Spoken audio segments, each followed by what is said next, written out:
Hello everybody. Okay, today we're going to do the tutorial for these lovely little nails, my latest obsession and currently on my hands from this video. And you'll see in different lighting, you get really different effects with these nails. It's really cool. I guess I'm calling these pink and lime green Aurora nail. And I'm going to show a couple of variations in this too. And I was going to wait to do this nail, but I figured we'd do it now to take a little break from the more complicated bubble stuff. And so here you can see, I'm going to show you a dark version you can do too, which doesn't even do it justice on camera. They are so lush and rich looking in person. So yeah, love this combo. And I will actually have a bubble nail sort of based on this combo too, that are also beautiful. I love them. I just love this cat eye gel, basically, and that chrome. So here we go. Let's start off. I'm going to start off with a milky white base because I like to do that because the colors look a little more true when you start building up the nail.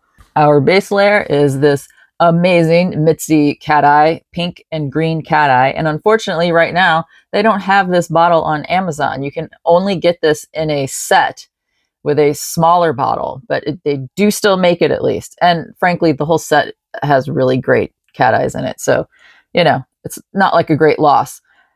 I just don't want them to stop making it all together because it does amazing effects with that pink and green together. We are just doing a nice coat of this, and then we are going for a swirl, that S sort of swirl pattern, and I'll show you a couple of different ways you can get it. And also, this nail looks great with any pattern that you do with this pink and green gel. So first I'm going from side to side with my round magnet. And for your information, I hate bar magnets, but I just want to show you if you hold it at this kind of angle, like a 45-degree angle, you can kind of get some interesting stuff going on.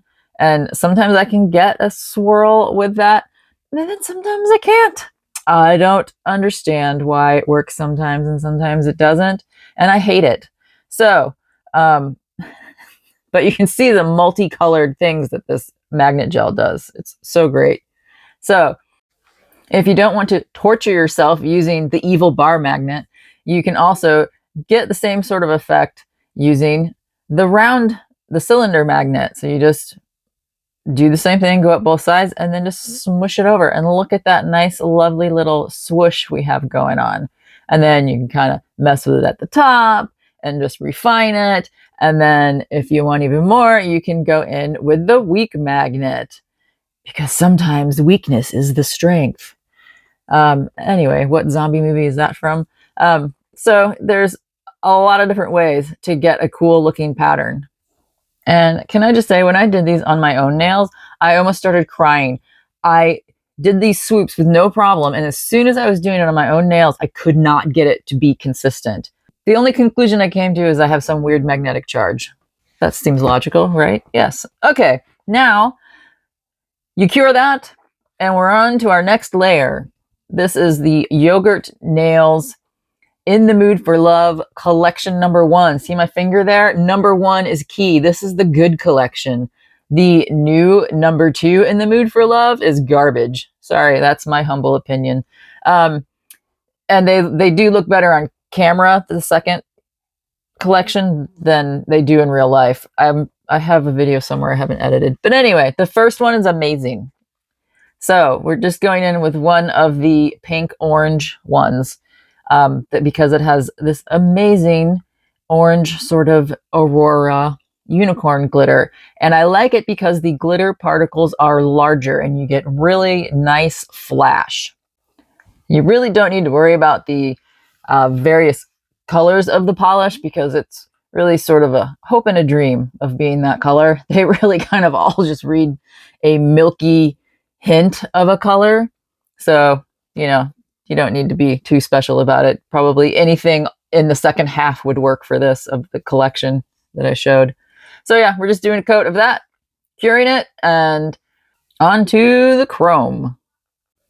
We need to do our chrome-friendly top coat. That's either Nail Thoughts Chrome It. They've just come out with this. It's especially made for chrome. Or the old standby. The Koopa is just a top coat that works really well and consistently to apply chrome to. I'm going to use the Nail Thoughts today. This I'm finding consistently works when I cure it for 30 seconds across a lot of the chromes I've tried it on. I am noticing that the Koopa, I'm having to play around with it.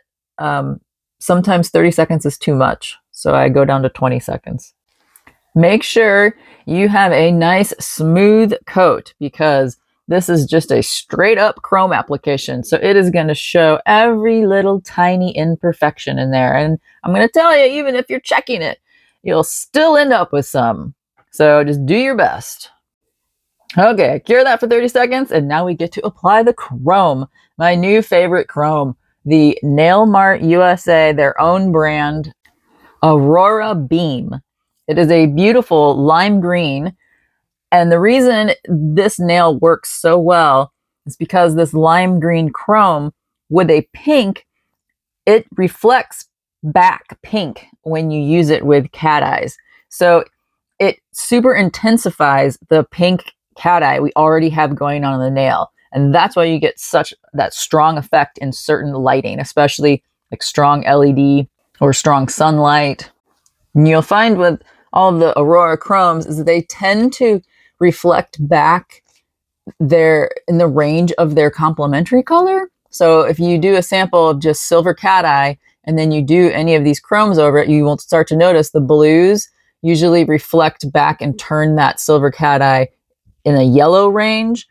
The greens will turn that silver cat eye into a pinkish, pale pinkish reflective tone. And the oranges will tend to turn the silver cat eye to a hint of blue coming through, like more turquoisey. So it's just interesting factoid. On the powdered chromes, I just do a light buffing with my gloved fingers because I don't want to start rubbing it off. Now, one little extra step that you can do to somewhat help retention and to help keep the chrome from chipping not as quickly is instead of just going straight in with a top coat, you can go back in and do a layer of a base coat first, then go in with your top coat. I'm not going to bother to do that right here, but just so you know. So now we're done. We're ready to apply the top coat. Okay, here are our finished nails. And if I'm going to do a couple little variations to show you different colored glitter. This is using the first polish from that In the Mood for Love #1 collection.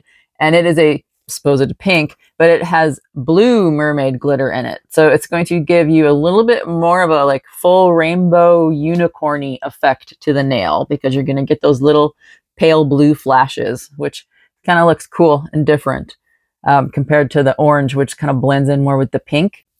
And I tried a couple different things, like another one with smaller orange particles.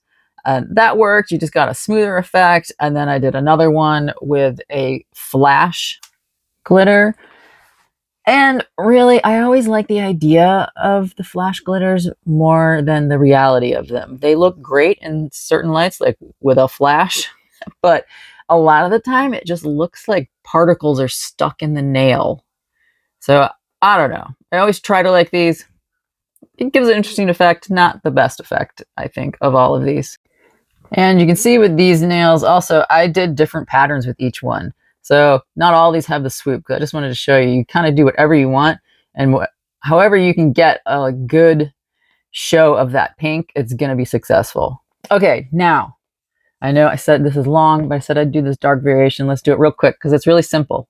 The first layer is going to be the Born Pretty Rose Red Cat Eye. It is a intense pink. It just doesn't have great big magnetic kind of quality to it. So I like to go in with the second layer of this double rhythm, and it's just called a Purple Red Ice Glass Cat Eye. And even though this base color doesn't do a lot magnet wise, it's a really nice intense bright pink, which I think is perfect for the base layer because the next pink is a darker pink, and I think it might get a little too dark if you did 2 coats of just the second one. So then we just go in with the second one, and we're still doing the same thing. Just do a swoosh, and then we'll get our sparkly magnet effect in there. And then after that, it's just applying the chrome. That's all this darker variation is. So we just apply the chrome-friendly top coat, apply the chrome, maybe do the base coat if you want to help it from chipping, and then do your top coat. And we're done. That's the dark nail. And the nail I just pointed on the left, that's the one where I only did a single coat of this and then went straight on to the chrome steps. And you see it's fine, but, and I don't know how well it shows on camera, but in person, these two on the right, they turn a much more rich olivey lime green chrome-wise. And the one on the left just kind of stays medium tone. So there we have it. There's all of our variations of a relatively, simple nail compared to some of the tutorials I have been doing. So a little more relaxing and a lot of, just tweaks here and there of what you can do with it. Thanks for watching, and go make yourself some sparkly nails.